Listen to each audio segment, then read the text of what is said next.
Hello les amis, ce matin je vous fais une petite vidéo vraiment improvisée parce que je me suis réveillé avec des news auxquelles je m'attendais mais je voulais quand même en parler rapidement. C'est au sujet du passeport sanitaire et du vote qui a eu lieu au Parlement européen. Donc pour rappel, ce passeport sanitaire était proposé par du coup la Commission européenne et, euh, et voilà quoi, donc voilà ce qu'il comprendra.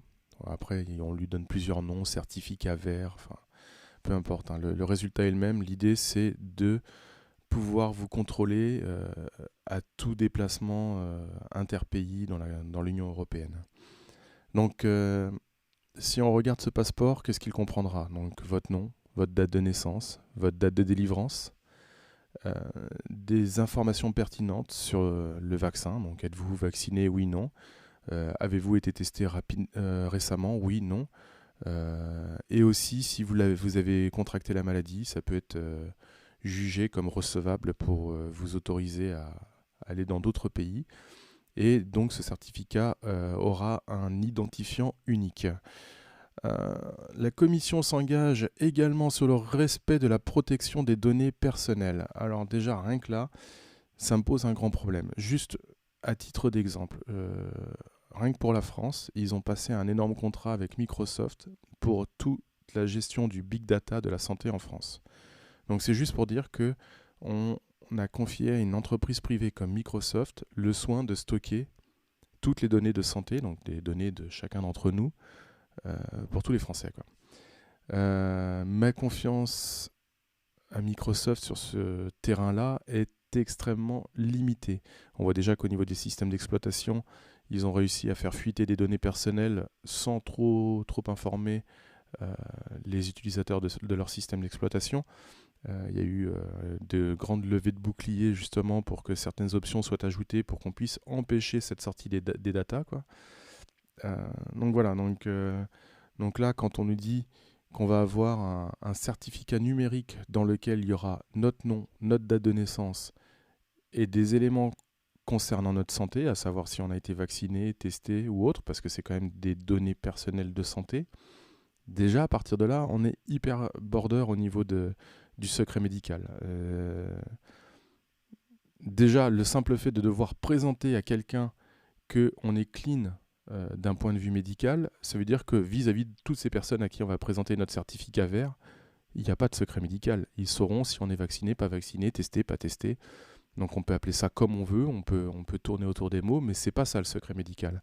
Le secret médical, c'est je vais n'importe où je veux, personne ne doit savoir si j'ai un cancer ou autre. Donc voilà, donc il y a un autre aspect qui est hyper comment dire, stressant aussi par rapport à ça, c'est qu'aujourd'hui on nous parle de ce vaccin pour le Covid, mais demain ça sera quoi? Je vous rappelle juste une chose, quand il y a un an, ça fait à peu près un an qu'on parle du passeport vaccinal. Les premières fois où on en a parlé, tout le monde nous a traités de fous sur tous les réseaux sociaux. Il y avait plein de bien-pensants qui venaient nous voir en nous disant «Ah, complotiste, complotiste». Non, non, non. Un complotiste, si c'est quelqu'un qui dit les choses un petit peu avant qu'elles arrivent, ok, je veux bien te targuer de complotiste, mais à un moment donné, il faut arrêter. L'opposition politique, c'est une opposition politique, c'est pas du complotisme. Il faut appeler les choses par leur vrai nom. Maintenant, j'aimerais juste mettre quelques petites choses en perspective. J'en ai parlé récemment quand je suis passé à Réinfo Talk. La France, en 2005, a eu un référendum auquel j'ai moi-même participé. Nous avions voté non à 54% sur la nouvelle constitution européenne.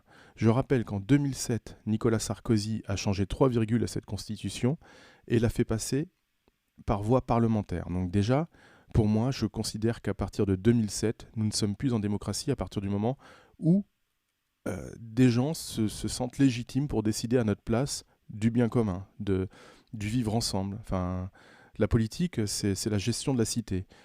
De quel droit ces gens se disent au-dessus de nous pour décider de ce qui est bien pour l'ensemble des populations? Ça, c'est juste insupportable. Ce matin, j'ai j'ai envoyé un petit tweet juste pour mettre en perspective les choses. Ce vote, donc, ce passeport sanitaire a été proposé par la Commission européenne et ensuite a été voté hier par le Parlement européen. Il a été adopté à 468 voix contre 203.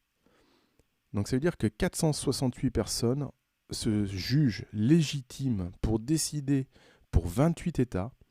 Ces 468 personnes se jugent légitimes pour prendre une décision impactant 448 millions d'habitants. Je rappelle que pour le peuple français, comme d'autres peuples de l'Union européenne, nous n'avions pas voulu cette constitution européenne, et sans la constitution européenne, il n'y a ni Commission européenne, ni Parlement européen. Donc ça fait pas de nous des personnes... Moi, je ne me considère pas du tout comme un anti-européen, au contraire. Je suis ouvert à toutes les nations, et je trouve que le fait d'être auto-centré dans son propre pays, c'est complètement ridicule. Mais là, on ne parle pas d'être européen ou pas européen, d'être ouvert ou pas ouvert aux autres pays du monde. On parle d'un système qui gère une partie des nations du monde. Et c'est ce système qu'on refuse, en fait. C'est pas le fait d'être européen ou pas européen. Moi, je suis pour l'ouverture des frontières. Je suis... Franchement, s'il y a une chose auquel j'adhère, c'est l'ouverture vers tous les peuples voisins et de trouver des accords. Mais il faut que ça soit gagnant-gagnant, et pas seulement pour les élites, aussi pour tous les peuples. Parce qu'il est là le problème. Les gens se disent « Oui, toi, t'es contre l'Europe. » Non, non, on est pour l'Europe. Mais une Europe juste, une Europe qui se soucie de ses peuples. Et là, on n'est pas du tout dans cette situation-là. Donc, juste un rappel, 468 personnes posent un bulletin ou appuient sur un bouton, en fonction de comment ça fonctionne, et vont impacter 448 millions d'habitants. Je ne sais pas si vous voyez un petit peu le pouvoir qu'ont ces gens sans réelle légitimité. Deuxième rappel, en 2005, 54% des Français ne voulaient pas de la Constitution européenne. Si ce vote avait été respecté, ces gens, à nos yeux, n'existeraient même pas. Donc là, on est franchement dans une situation impensable. Deuxième chose, il y a eu un vote récemment, plus de 70% des Français ne veulent pas de ce passeport. Donc voilà. Je crois franchement qu'il y a vraiment un gros malaise. Et là, il y a un déni de démocratie. Tous ceux qui disent « Oui, mais c'est pas grave, on va retrouver un petit peu de liberté », j'aimerais juste rappeler une chose. Je ne suis pas contre que des gens se fassent vacciner, pas vacciner. Par contre, je suis contre que l'on impose ce choix. Aujourd'hui, vous faites face à un chantage. Vous croyez que pour récupérer, quand je dis vous, je parle pas à ceux qui... je parle à tout le monde en général, peu importe. Ne le prenez pas pour vous, c'est ce que je veux dire. Il ne faut pas croire que de se faire vacciner et d'avoir ce passeport à jour vous rendra votre liberté. Rien de tout ça. Ce n'est qu'un chantage. Moi, je dis que la vaccination doit être un choix éclairé. Si vous voulez vous faire vacciner et que votre vrai souhait, c'est d'être vacciné pour être protégé, c'est respectable. Vous devez le faire. Si vous ne voulez pas être vacciné parce que vous n'avez pas confiance et que vous avez envie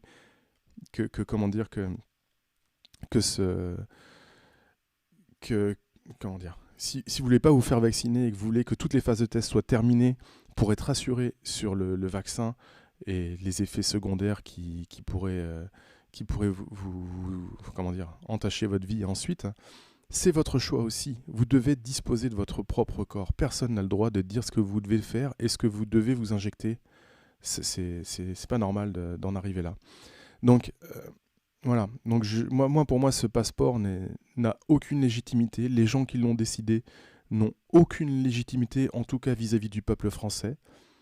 Si je devais vous donner un conseil, je vous dirais, faites ce que vous sentez être juste pour vous. Ne le faites pas pour récupérer un peu de liberté, car cette liberté, elle n'existe pas. C'est juste une carotte, c'est du vent. C'est un autre mensonge, un mensonge de plus.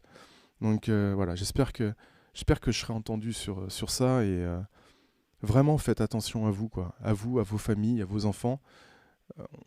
On peut pas accepter ça. Si on est nombreux à affirmer notre position, à dire non, on ne rentrera pas dans ce jeu. Cette situation, cette position qu'ont les gouvernements et l'Europe ne sera pas tenable. Elle sera intenable.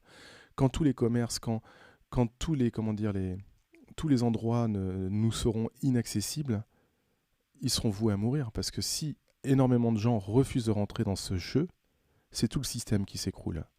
Donc vous avez J'aime bien cette expression avec le colibri qui cherche à éteindre le feu en jetant une petite goutte. Ça paraît pas grand-chose, mais si chacun fait sa part, on peut faire changer énormément de choses. Ça n'est pas dans la violence, hein, c'est juste marquer une position, rester ferme sur sa position. Donc voilà, j'espère vraiment qu'on arrivera à quelque chose de positif après ça. En tout cas, restez centré et n'ayez pas peur. Enfin, c'est vrai, on risque de perdre certaines libertés. On est beaucoup à parler de citoyens de seconde zone. Euh, oui, on deviendra des citoyens de seconde zone, on n'aura pas les mêmes droits que les autres. Ça ne durera qu'un temps. Si on est ferme, ça ne durera qu'un temps. Rappelez-vous que la plus importante de vos libertés, c'est celle de pouvoir faire vos propres choix. À partir du moment où vous ne disposez plus de votre corps et, et à partir du moment où vous n'êtes plus en capacité de faire vos propres choix, pour moi, c'est une petite mort. L'accepter, c'est comme commencer à mourir. Restez vivant. Allez, allez, allez les amis, je vous souhaite une bonne journée. À bientôt.